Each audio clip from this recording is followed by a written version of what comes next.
Hello, I'm back with another position. I was trying to look for a very, I don't know, difficult position or maybe something fun. But before I could go for that, and ask that question to my good player and the great player, I came across this position and I was like, let's try to solve it myself and see how I do it. And it's white to move and survive. Black rook is attacking the king, so white needs to move the king any of these squares.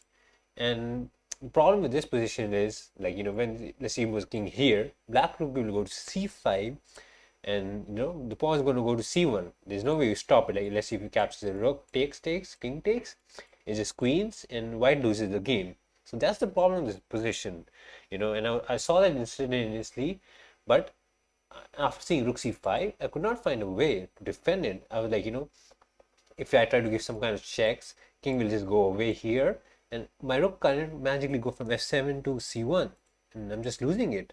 There's no defense for it, and I was just stuck. I was just amazed, like it's just lost. The crazy idea of rook c5 is just winning. And I was just stuck for quite some time, and then I was like, okay, I need help with the position. I can't solve it myself, and I did not want to use engines, so I was like, let me go to my person, the person that has helped me all these years for programming. So if you're a programmer, you might know this person. If you're not, you're about to find out. It's the rubber duck. It's the rubber duck. So, I summoned the duck and I was like, duck, look at this position. It's white to move, survive. What will you do? There's check, it's go to c5 and push it. So what do you do? Duck just looked at the position, looked at me, looked at the position, looked at me, and did not say a word. And I was like, say something, man, say something. After you go to d4, a normal looking king move, trying to go here, maybe take the pawn or something. Always good to be near the pawn and stuff. Black will go to c5, if I take or something, there's no way to stop this pawn, there's no way to stop this pawn. And in that moment, I realized, wait, wait, just because this pawn is going, like it's unstoppable, does not mean I need to stop it, right? And you'll be like, wait. This person is going crazy. First, he's talking to a rubber duck. Then he's talking about stopping a pawn without actually stopping it. Okay, time to unsubscribe to the channel. Go away. This channel has lost its chess essence and is going completely crazy. But wait 1 second. There's the idea behind it. So the idea is to go to king d3, and you'll be like, wait, what is happening? He did not take the pawn. He's not stopping it. What is he doing? The thing is, if he promotes, like pushes the pawn, makes a queen, it's in fact a stalemate.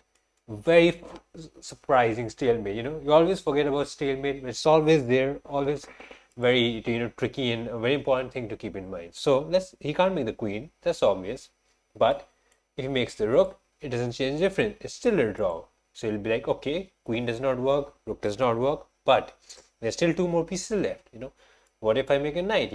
Knight, and if I can somehow defend this pawn, I'll win it. Knight and pawn is enough to mate. But after king c4, attacking the pawn, there's no way knight can defend this pawn.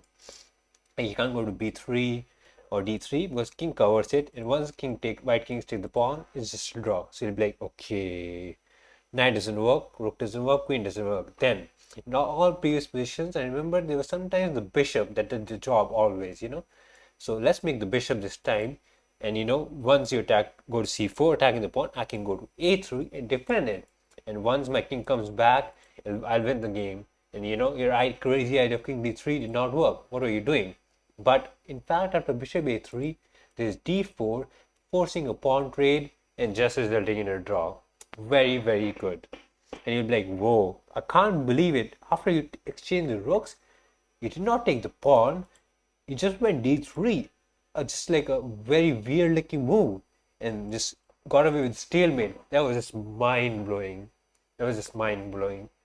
I hope you liked it.